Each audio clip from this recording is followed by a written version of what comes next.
Good morning, good afternoon, good evening.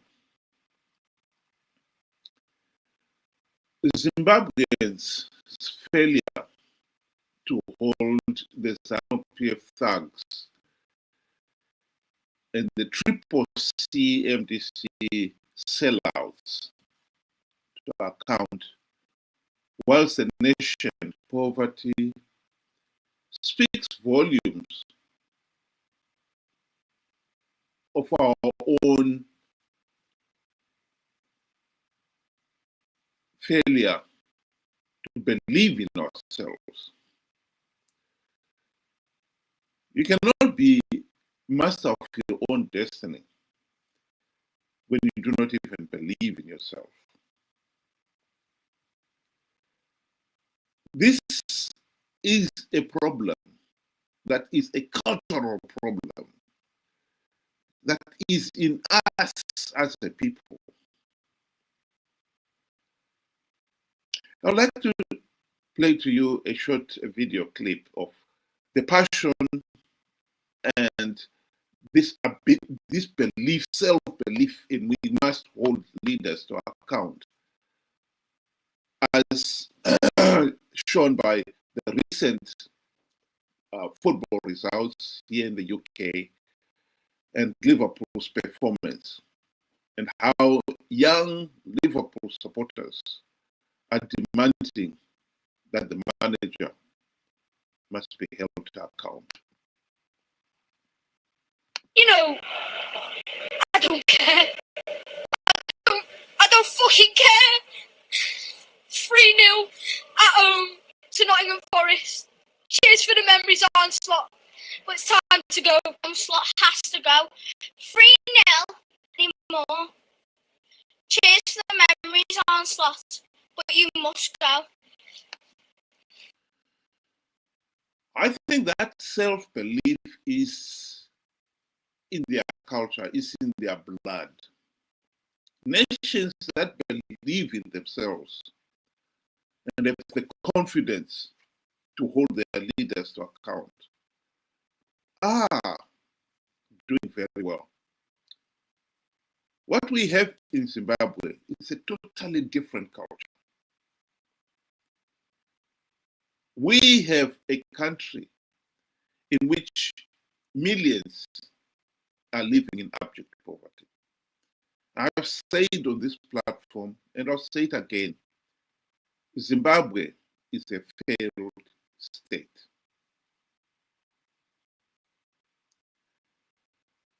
We can start with ZANU-PF. ZANU-PF has failed to hold free, fair, and credible elections ever since the country's independence in 1980.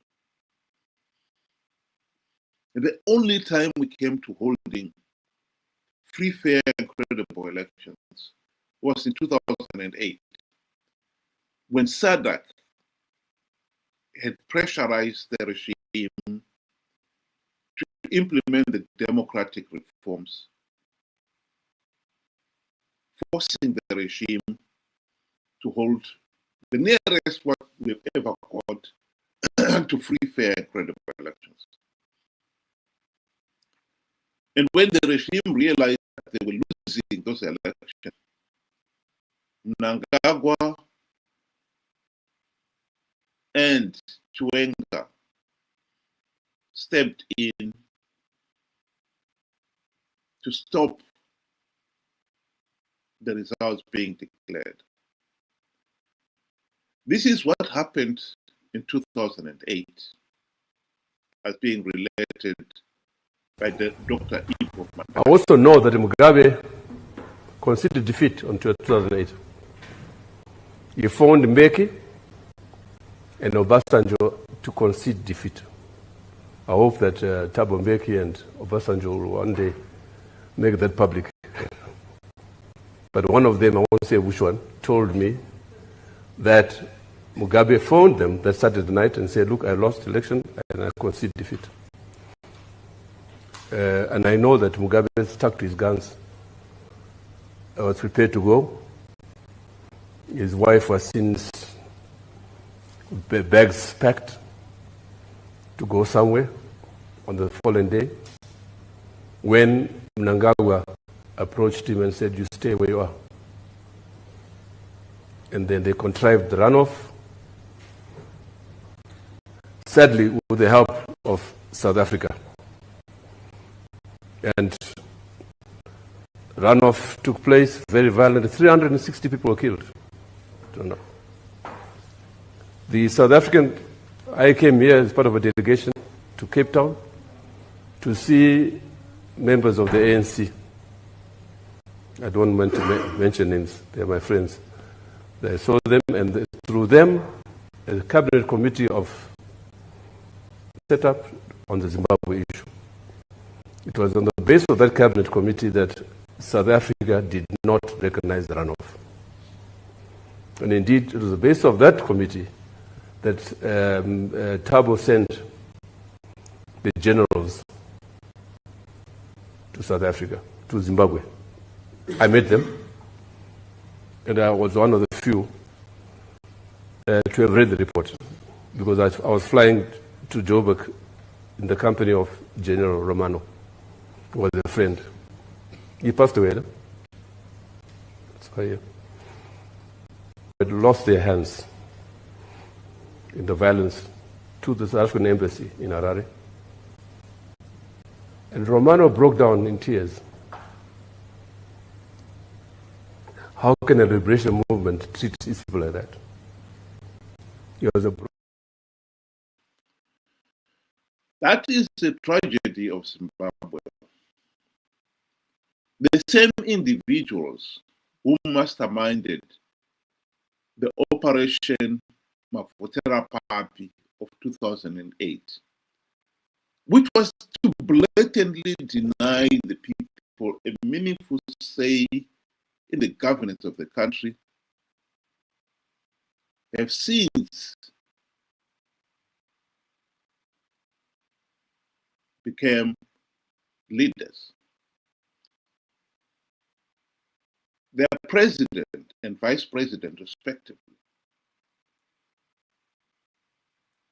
It speaks volumes of our own belief in our own self. Are we really that inept and incompetent? We do not even believe in ourselves to the point where we are denied a meaningful say in the governance of the country, and we allow those who are responsible for doing that, instead of sending them to jail, we send them to State House.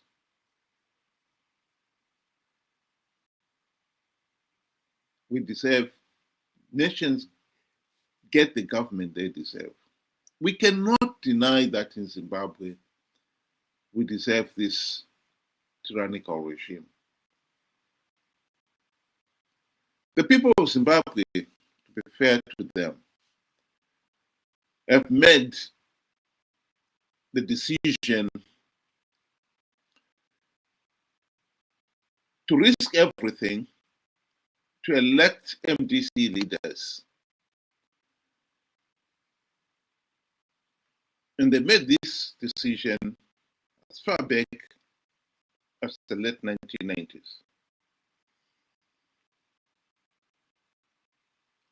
MDC was launched in 1999 on the basis that the party would implement the democratic changes the nation needed to end the ZANU-PF dictatorship.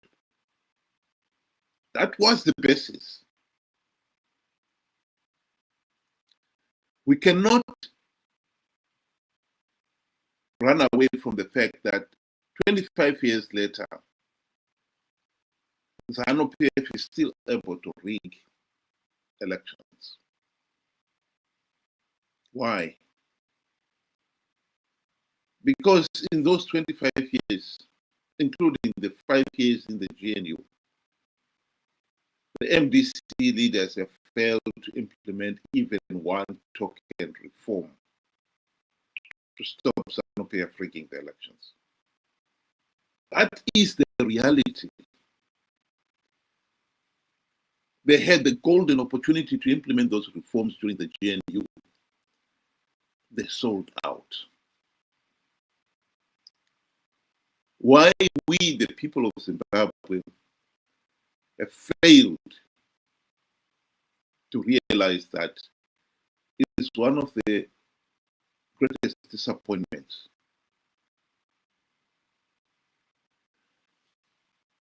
Ever since the failure to implement reforms,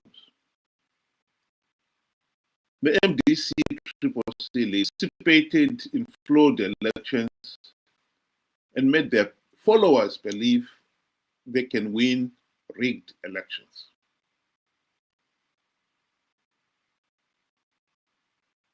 And we, the people, have believed that idiotic nonsense time and time again. Here is Chamisa telling the people of Zimbabwe he was forming the next cabinet and he was going to rule Zimbabwe post-2023. He even evokes the name of God. Makorokoto Zimbabwe nokuti hakuna munhu anomira kana denga raronga plan. Denga raronga plan, denga harifo iri. Plan itatanga kugadzira cabinet. There is no way we are not going to form a new cabinet. There is no way we are not going to have a celebration. There is no way we are not going to have an inauguration. Let's start preparing for a celebration.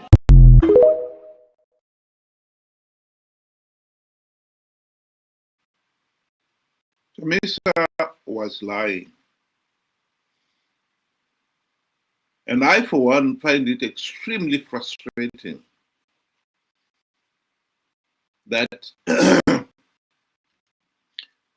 years since the rigged 2023 elections, in which Chamisa had conned 2 million Zimbabweans to believe that he had plugged the vote rigging loopholes to stop ZANU-PF rigging the elections, only for him to turn around and admit that ZANU-PF did rig. There are still many people out there who refuse to accept that Chamisa had lied to them.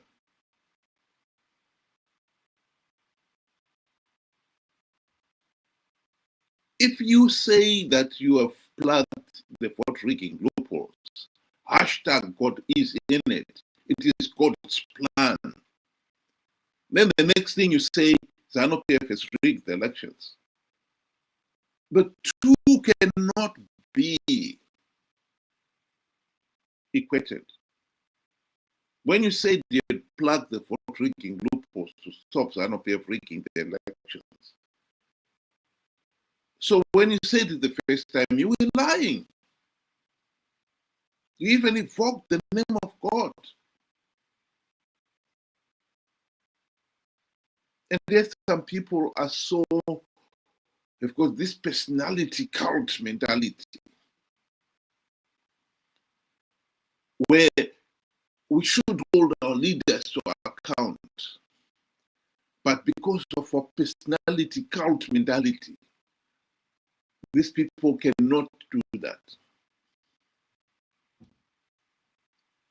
They would rather believe that Chamisa, yes, he told the truth when he said he had plugged the vote rigging loopholes.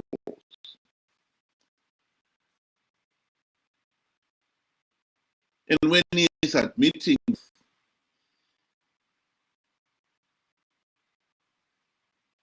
he's become a god. That kind of mentality is at the root of why we are a failed state. Because Chamisa is exploiting it. Recently he's come back and he's saying now, I'm fired up.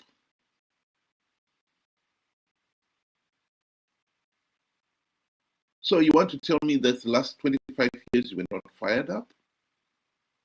But the people believe him still. The danger of Zimbabwe being dragged into yet another flawed elections in 2028 is real. And it will be all because the people believed Chamisa when he's saying he's fired up. God is in it.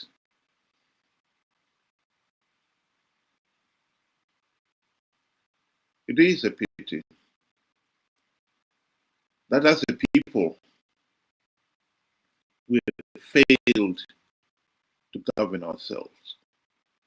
Zimbabwe is a failed state because we have failed to govern ourselves.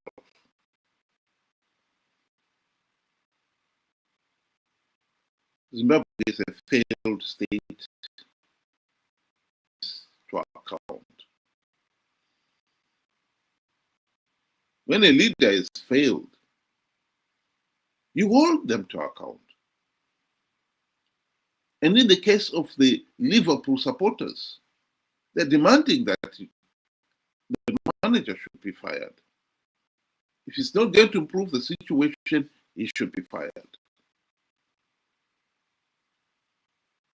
And yet we have got leaders. We have been in power for 45 years. And we can't hold them to account. That really is tragic. Thank you very much.